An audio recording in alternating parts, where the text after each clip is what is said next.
नमस्कार दोस्तों, स्वागत है आपका आज की बेहद बड़ी और जरूरी खबरों में। लेकिन खबर में आगे बढ़ने से पहले अगर आप भी भाजपा सरकार का विरोध करते हैं तो आप अभी इस वीडियो को लाइक कीजिए और इस लाल बटन को दबाकर चैनल को फ्री में सब्सक्राइब करके घंटी बजाइए और कमेंट सेक्शन में लिखें जय हिंद।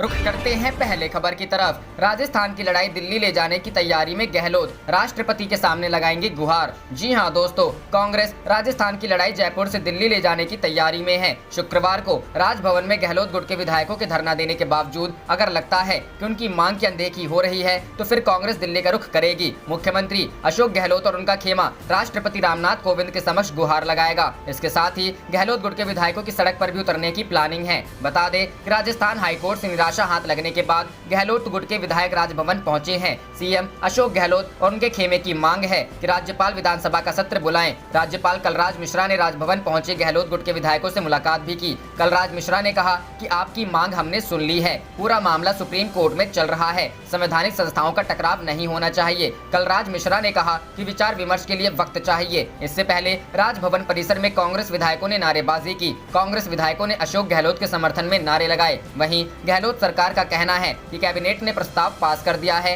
तो राज्यपाल को विधानसभा का सत्र बुलाना ही होगा। केंद्र सरकार लोकतंत्र का गला घोटना चाहती है। कांग्रेस नेताओं की ओर से कहा गया है कि कोई भी विधायक कोरोना पॉजिटिव नहीं है। इससे पहले राज्यसभा चुनाव में कोविड पॉजिटिव विधायकों ने वोट दिया था। इस पूरे मामले पर राजस्थान के सीएम अशोक गहलोत ने कहा कि हमने राज्यपाल को चिट्ठी लिखी है कि वो तुरंत विधानसभा सत्र बुलाएं जिसमें कोरोना संकट, लॉकडाउन पर चर्चा हो सके। राज्यपाल की ओर से अभी तक जवाब नहीं आया है। हमने रात को चिट्ठी लिखी थी। हमारा मानना है कि ऊपर से दबाव होने के कारण वो विधानसभा सत्र बुलाने का निर्देश नहीं दे रहे हैं।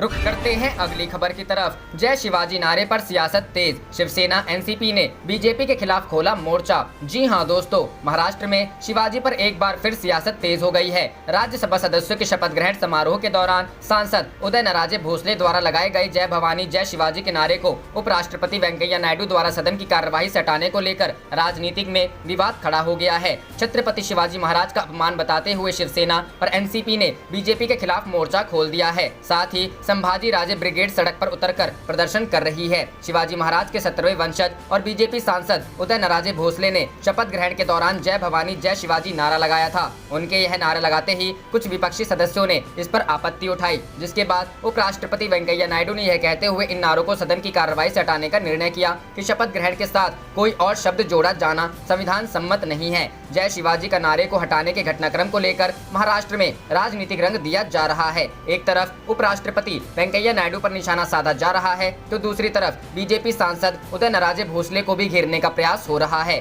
शिवसेना सांसद संजय राउत ने ट्वीट कर छत्रपति शिवाजी महाराज के अपमान का मुद्दा उठाया। उन्होंने कहा कि इस बात पर प्रमाण पत्र जारी करेगा कि शिवाजी महाराज वंशज का दिल्ली में अपमान किया गया है। बीजेपी चुप है। संजय राउत ने आज तक से बातचीत करते हुए उदयनराजे की चुप्पी पर सवाल उठाया। राउत ने कहा कि उन्हें लगता है कि शिवाजी महाराज का अपमान नहीं किया गया। हालांकि एक बात साफ कर दूं कि शिवाजी सिर्फ उनके ही नहीं बल्कि पूरे महाराष्ट्र और देश के हैं। जय भवानी जय शिवाजी का नारा वंदे मातरम की तरह ही महत्वपूर्ण है। नायडू सही हैं जब नियमों और प्रथाओं के बारे में बात करते हैं, लेकिन कुछ नाम इससे परे हैं। शरद पवार की पार्टी एनसीपी ने भी शिवाजी महाराज को लेकर बीजेपी पर निशाना साधा शुरू कर दिया। एनसीपी उसके कार्यकर्ताओं ने उपराष्ट्रपति वेंकैया नायडू को जय भवानी जय शिवाजी लिखे पोस्ट कार्ड भेजने शुरू कर दिए हैं। रुख करते हैं अगली खबर की तरफ। शिवराज सरकार पर कमलनाथ का तीखा हमला, झूठे सपने दिखाकर मध्य प्रदेश को गर्त की ओर न ले जाएं। जी हां दोस्तों, मध्य प्रदेश के पूर्व सीएम कमलनाथ ने गुना जिला अस्पताल की अव्यवस्था को लेकर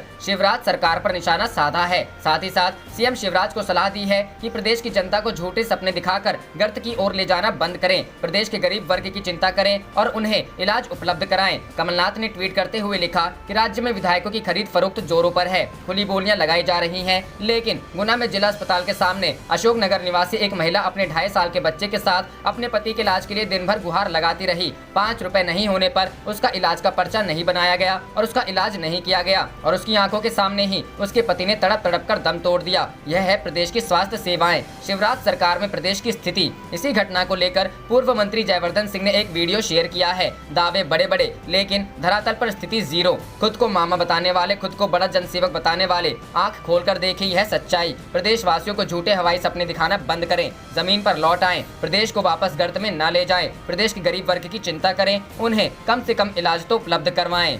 रुख करते हैं अगली खबर की तरफ। बीजेपी ने संविधान को सर्कस बना दिया, सुरजेवाला। जी हां दोस्तों, कांग्रेस के मुख्य प्रवक्ता रणदीप सुरजेवाला ने राजस्थान के मुख्यमंत्री अशोक गहलोत के आग्रह के बावजूद राज्यपाल द्वारा विधानसभा का सत्र नहीं बुलाए जाने के मामले में तीखी प्रतिक्रिया व्यक्त करते हुए कहा कि भाजपा ने संविधान को सर्कस बना दिया है। सुरजेवाला ने शुक्रवार को ट्वीट किया, जब कांग्रेस सरकार के पास बहुमत है, जब कांग्रेस सरकार सदन बुलाना चाहती है, जब संविधान में ये अधिकार सरकार का है, तो फिर भाजपाई और उनके अनुयायी सदन से पीठ दिखाकर भाग क्यों रहे हैं। उन्होंने आगे लिखा, दिल्ली के सत्ता पे आसीन मदमस्त हुक्मरानों को विधायिका में बहुमत से डर क्यों लगता है। सुरजेवाला ने लिखा, चट्ट भाजपा ने संविधान को सर्कस बना दिया है, प्रजातंत्र को द्रौपदी व जनमत को बंधक। सुरजेवाला ने एक और ट्वीट में लिखा, भूले मत, द्रौपदी का चीरहरण करने वाले कौरवों का जो हाल हुआ था, वही हाल कृष्ण रूपी राजस्थान की जनता भाजपाई साजिश का करेगी। अब होगा न्याय। राजस्थान के मुख्यमंत्री गहलोत ने इससे पहले शुक्रवार को कहा था कि सरकार के आग्रह के बावजूद राज्यपाल विधानसभा का सत्र नहीं बुला रहे हैं। गहलोत ने कहा कि ऊपर से दबाव के कारण राज्यपाल इस बारे में निर्देश नहीं दे रहे हैं। रुख करते हैं अगली खबर की तरफ। कांग्रेस प्रवक्ता ने केंद्रीय मंत्री गजेंद्र सिंह शेखावत पर बोला हमला, कहा पोंजी स्कीम से किया गया धोखा। जी हां दोस्तों, कांग्रेस प्रवक्ता पवन खेड़ा ने शुक्रवार को एक वीडियो कॉन्फ्रेंसिंग के जरिए केंद्रीय मंत्री गजेंद्र सिंह शेखावत और उनके सहयोगियों पर हमला बोला है। उन्होंने कहा, कल शेखावत और उनके सहयोगियों के विरुद्ध 884 करोड़ रुपए के घोटाले की जाँच के आदेश दिए हैं। पवन खेड़ा ने कहा कि संजीवनी कॉर्पोरेटिव सोसाइटी 2008 में रजिस्टर हुई। राजस्थान और गुजरात इसका कार्य क्षेत्र है। यह दोनों राज्यों में बहुत सक्रिय है। सोसाइटी की ऋण पत्रिकाओं का अवलोकन करने से ऋण प्रक्रिया में भारी वित्तीय अनियमितताएं दिखती हैं। फर्जी तरीके से सैकड़ों करोड़ रुपए नकद दिया जाता है। इस सोसाइटी का सर्वेसर्वा रहा एक व्यक्ति विक्रम सिंह कई वर्षों तक सोसाइटी के महत्वपूर्ण पदों पर रहा है। इसके साथ साथ वह अनेक कंपनियों में डायरेक्टर भी रहा है। कांग्रेस प्रवक्ता के मुताबिक संजीवनी कोऑपरेटिव सोसाइटी ने अपने ही कर्मचारियों के खातों के माध्यम से संजीवनी ग्रुप की कंपनियों में सोसाइटी के निवेशकों का धन डाल दिया, इन्वेस्ट कर दिया। उन्होंने कहा, उक्त मामला अत्यंत गंभीर है। लाखों निवेशकों पर गजेंद्र सिंह शेखावत एवं उनके सहयोगियों ने पोंजी स्कीम के तहत धोखा किया गया है। अपने पद एवं रसूख का दुरुपयोग करते हुए एक व्यापक भ्रष्टाचार किया गया है। रुख करते हैं अगली खबर की तरफ। लालू बोले, डबल इंजन हो या कबाड़, जल्दी हटाओ इन्हें बिहार से। जी हां दोस्तों, आरजेडी सुप्रीमो लालू प्रसाद ने नीतीश सरकार पर एक बार फिर हमला बोला है। लालू ने कहा कि बिहार में जो डबल इंजन की सरकार है वह अब कबाड़ हो गई है, जिससे बिहार की जनता परेशान है। लालू ने किया ट्वीट। लालू प्रसाद ने ट्वीट किया कि डबल इंजन की सरकार में ईंधन नहीं बचा, दोनों इंजन कबाड़ हो गया है। इनके कबाड़ के जुगाड़ से बिहारी त्राहिमाम है, जल्दी हटाओ इन्हें बिहार से। इससे पहले भी लालू प्रसाद ने नीतीश सरकार पर हमला बोला था। नीतीश घर में सोए हैं। लालू ने इससे पहले भी हमला बोला था और कहा था कि ए नीतीश, लगभग 4 महीना हो गए बंदी के, जनता में त्राहिम बाम बा, रोजी रोटी जान माल पर आफत बा, तहाड़ राज में बेरोजगारी, भ्रष्टाचार, अत्याचार चरम पर बा। 4 महीना में आपन बंगला से 4 बार भी बाहर ना निकला। ई लुका छिपी से कोरोना ना भाग जाई। जब सेनापति मैदान छोड़ के भागल रही तो लड़ाई के लड़ा मुख्यमंत्री सामने से लीड करेला कि चद्दर तान के घर में सूतेला। 4 महीना में 4 बार भी नीतीश लोग के बीच में ना गईला। बेरोजगारी, भुखमरी, घुसखोरी, अपराध से जनता रोवता। आ नीतीश, आपने सुशासनी मुखौटा के रंगाई पुताई में लागल बा। बिहार के हाल देख के हमार दिल रोवता।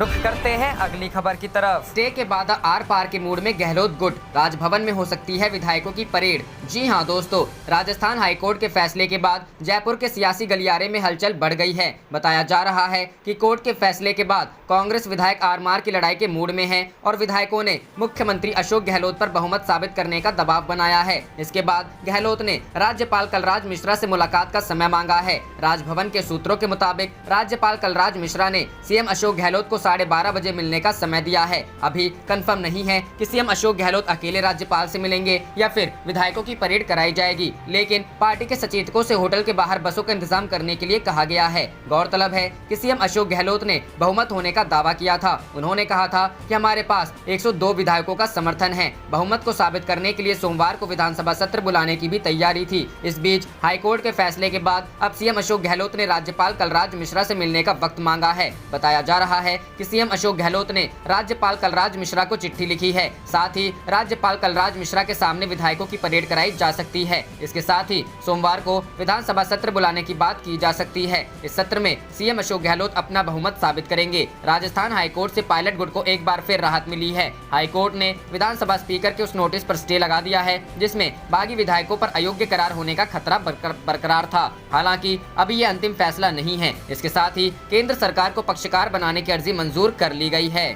रुख करते हैं अगली खबर की तरफ। सियासी संकट के बीच अशोक गहलोत बोले, अगर सचिन पायलट फिर से कांग्रेस पर विश्वास दिखाते हैं तो हम पार्टी में उनका स्वागत करेंगे। जी हां दोस्तों, राजस्थान में सियासी घमासान लगातार जारी है। आज हर किसी की निगाहें राजस्थान हाईकोर्ट पर टिकी रहेंगी। हाईकोर्ट आज विधायकों को नोटिस दिए जाने के मामले में अपना फैसला सुना सकता है। विधानसभा स्पीकर के नोटिस के खिलाफ सचिन पायलट गुट ने राजस्थान हाईकोर्ट में याचिका दायर की है, जिस पर सुनवाई चल रही है। इस बीच राजस्थान के मुख्यमंत्री अशोक गहलोत ने कहा कि सचिन पायलट अगर दोबारा कांग्रेस पर विश्वास दिखाते हैं तो पार्टी में फिर से उनका स्वागत किया जाएगा। अंग्रेजी अखबार इंडियन एक्सप्रेस से बातचीत करते हुए गहलोत ने पायलट की वापसी को लेकर अपनी राय रखी। उन्होंने कहा, सचिन पायलट को लेकर भविष्य में क्या कुछ होगा ये कांग्रेस के हाईकमांड तय करेंगे। अगर वो फिर से कांग्रेस में अपने विश्वास को दोहराते हैं तो मैं उनका स्वागत करूंगा। अशोक गहलोत ने भी कहा है कि उनकी सरकार को फिलहाल कोई खतरा नहीं है। उन्होंने कहा, ये संकट राज्य सरकार के कामकाज को लेकर नहीं आई है। ये समस्या सचिन पायलट और मेरी पार्टी के विधायकों के एक छोटे समूह की अति महत्वाकांक्षा द्वारा बनाई गई है।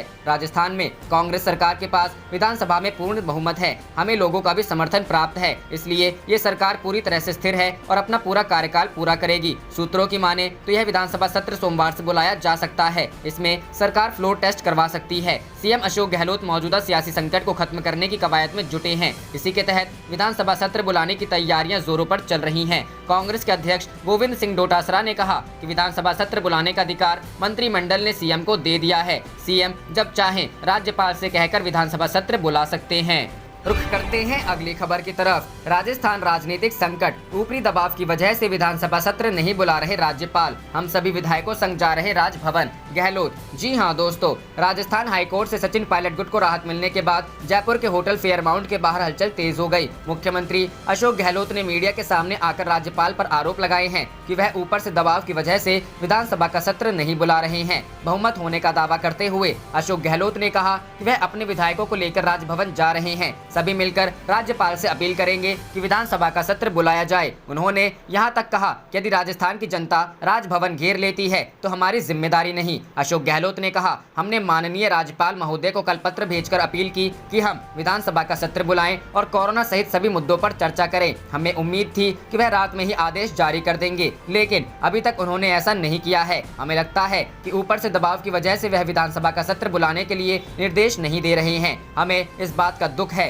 गहलोत ने आगे कहा, एक तरफ तो विपक्ष की तरफ से भी मांग की जा रही थी कि फ्लोर पर क्यों नहीं आ रहे हैं। राजस्थान की जनता देख रही है कि क्या हो रहा है। दुख इस बात का है कि गवर्नर साहब ने अभी तक फैसला नहीं किया है। अभी फिर उनसे फोन पर बात नहीं हुई है। आपके पद की गरिमा बनाए रखें। हमारे सभी विधायक उनसे जाकर मांग करेंगे। विधानसभा के पटल पर दूध का दूध और पानी का पानी हो जाएगा। बहुमत को लेकर पूछे जाने पर गहलोत ने कहा, मैं बार बार कह रहा हूं कि हमारे पास स्पष्ट बहुमत है, चिंता उन्हें होनी चाहिए। हरियाणा में हमारे साथियों को बीजेपी की देखरेख में बंधक बनाकर रखा गया है। हो सकता है कि बाउंसर पुलिस उनके फोन छीन लिए हैं, वह रो रहे हैं। इसकी परवाह केंद्र सरकार को नहीं है क्या? यह पूरा खेल बीजेपी और उनके नेताओं का षड्यंत्र है। जैसे उन्होंने कर्नाटक और मध्य प्रदेश में किया, राजस्थान में भी करना चाहते हैं। राजस्थान में पूरी जनता और विधायक हमारे साथ है। गहलोत ने कहा कि अभी कोरोना से लड़ने का वक्त है। हमने शानदार काम किया, पूरे देश में तारीफ हो रही है। ऐसे माहौल में सरकार को गिराने के लिए बीजेपी की भूमिका को आप देख सकते हैं। इनकम टैक्स, ईडी के छापे, ऐसा नंगा नाच देखा नहीं कभी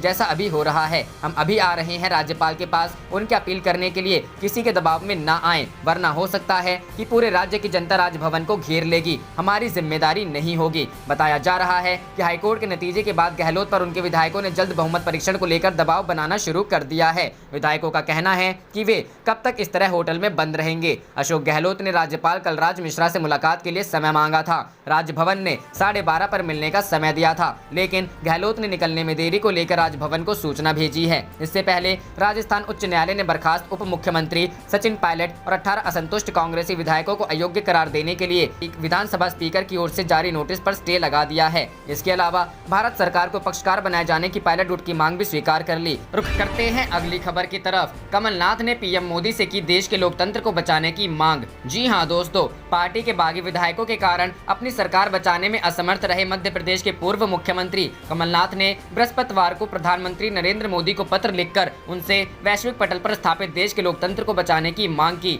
दल बदल के संदर्भ में कमलनाथ ने अपने इस पत्र में मोदी से कहा है कि दशकों के अथक प्रयास से हम सबने मिलकर भारत को विश्व का सबसे परिपक्व प्रजातंत्र बनाया है और संविधान निर्माता बाबा साहेब भीमराव अंबेडकर के अनुसार हमारे संविधान का सबसे खूबसूरत पहलू इसका संघीय स्वरूप है। उन्होंने लिखा है, भारत की संघीय व्यवस्था के कारण ही संपूर्ण विश्व में हमारे प्रजातंत्र की एक विशेष पहचान है, लेकिन विगत कुछ समय से बाबा साहेब की भावनाओं को आहत करते हुए भारत के संघीय व्यवस्था पर निरंतर प्रहार किया जा रहा है। कमलनाथ ने कहा, जिन राज्यों में केंद्र सरकार से इतर दूसरे दलों की सरकारें हैं उन्हें अनैतिक तरीके के गिराया जा रहा है। उन्होंने कहा, मध्य प्रदेश की नवनिर्वाचित सरकार को गिराया जाना भारत के प्रजातांत्रिक इतिहास के सबसे घृणित कृत्यों में से एक है। यह सोचकर दिल दहल जाता है कि जब एक और मानव समाज अपने अस्तित्व की लड़ाई कोरोना वायरस महामारी से लड़ रहा था, तब दूसरी ओर भारतीय जनता पार्टी के वरिष्ठ नेता मध्य प्रदेश के तत्कालीन स्वास्थ्य मंत्री सहित 22 मंत्रियों और विधायकों को लेकर मध्य प्रदेश की सरकार गिराने के लिए बेंगलुरु चले गए और प्रदेश के नागरिकों को महामारी की आग में झोंक दिया।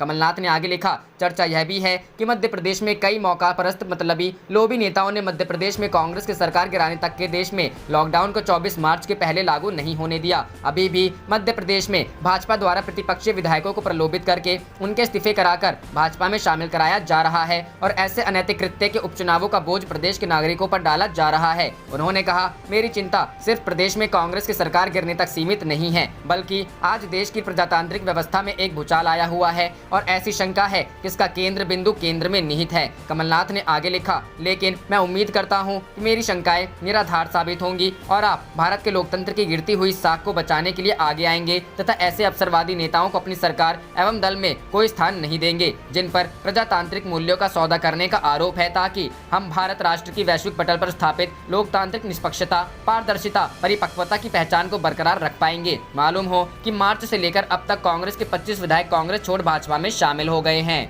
रुख करते हैं अगली खबर की तरफ। कानपुर लैब टेक्नीशियन पर प्रियंका बोली, यूपी में गुंडा राज, सरेंडर कर चुकी कानून व्यवस्था। जी हां दोस्तों, उत्तर प्रदेश के कानपुर के बर्रा से अपहृत लैब टेक्नीशियन के अपहरण मामले में गुरुवार देर रात बुरी खबर आई है। इस मामले में कांग्रेस महासचिव प्रियंका गांधी ने भी शुक्रवार सुबह इस मामले पर ट्वीट कर योगी सरकार पर निशाना साधा। प्रियंका गांधी ने लिखा है कि उत्तर प्रदेश में कानून व्यवस्था दम तोड़ चुकी है। आम लोगों की जान लेकर अब इसकी मुनादी की जा रही है। घर हो, सड़क हो, ऑफिस हो, कोई भी खुद को महसूस नहीं करता। विक्रम जोशी के बाद अब कानपुर में अपहृत संजीत यादव, पुलिस ने किडनैपर्स को पैसे भी दिलवाए और उनकी कर दी गई। एक नया गुंडा राज आया है। प्रियंका गांधी ने आगे आरोप लगाते हुए लिखा कि एक नया गुंडा राज आया है। इस जंगल राज में कानून व्यवस्था गुंडों के सामने सरेंडर कर चुकी है। बता दें, 1 महीने से अपहरण के इस मामले में कानपुर पुलिस की लापरवाही भी सामने आई है। इस किडनैपिंग केस में पुलिस पर आरोप भी लगे हैं कि उसने अपहृत युवक के परिजनों से अपहरणकर्ताओं को 30 लाख रुपए भी दिलवा दिए। सीएम के निर्देश के बाद शासन से मिली जानकारी के अनुसार जनहित में अपर पुलिस अधीक्षक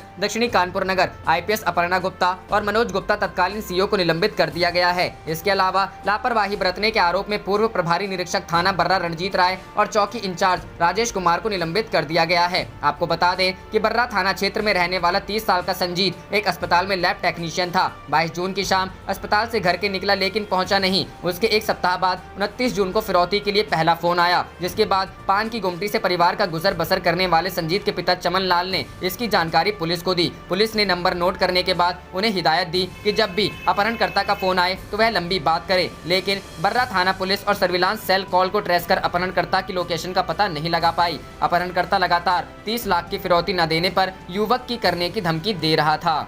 रुख करते हैं अगली खबर की तरफ। बिहार में कोरोना हुआ बेकाबू तो टूटी सरकार की नींद, स्वास्थ्य मंत्री ने किया एनएमसीएच दौरा। जी हां दोस्तों, बिहार के स्वास्थ्य मंत्री मंगल पांडे ने आज पटना के एनएमसीएच का दौरा कर वहां के हालात जानने की कोशिश की। पीपीई किट से लैस होकर स्वास्थ्य मंत्री ने आईसीयू में जाकर कोरोना संक्रमित मरीजों का हालचाल जाना, साथ ही अस्पताल प्रबंधन से स्वास्थ्य सेवाओं को लेकर जानकारी हासिल की। स्वास्थ्य मंत्री ने अस्पताल के सुपरिटेंडेंट को मरीजों की शिकायत को जल्द से जल्द दूर करने का निर्देश भी दिया। मंगल पांडे ने यह भी भी कहा कि लगातार एनएमसीएच में किसी की मृत्यु होने के बाद बॉडी को ले जाने में दिक्कत की बात सामने आ रही थी। उन्होंने भरोसा दिलाते हुए कहा कि अब किसी मरीज की होने के 2 से 3 घंटे के अंदर उनके परिजनों के सहयोग से अंत्येष्टि कर दी जाएगी। स्वास्थ्य मंत्री ने एनएमसीएच का निरीक्षण करने के बाद यह भी निर्देश दिया कि अगले 2 से 3 दिन में अस्पताल के गेट पर एक हेल्प डेस्क बनाया जाए ताकि आने वाले मरीजों को सुविधा हो। इसके अलावा उन्होंने बताया कि एनएमसीएच 445 बेड का कोविड डेडिकेटेड अस्पताल है, जिसमें 167 बेड पर पाइपलाइन के जरिए ऑक्सीजन की व्यवस्था है और शेष बेड के लिए अस्पताल में 650 ऑक्सीजन सिलेंडर मौजूद हैं।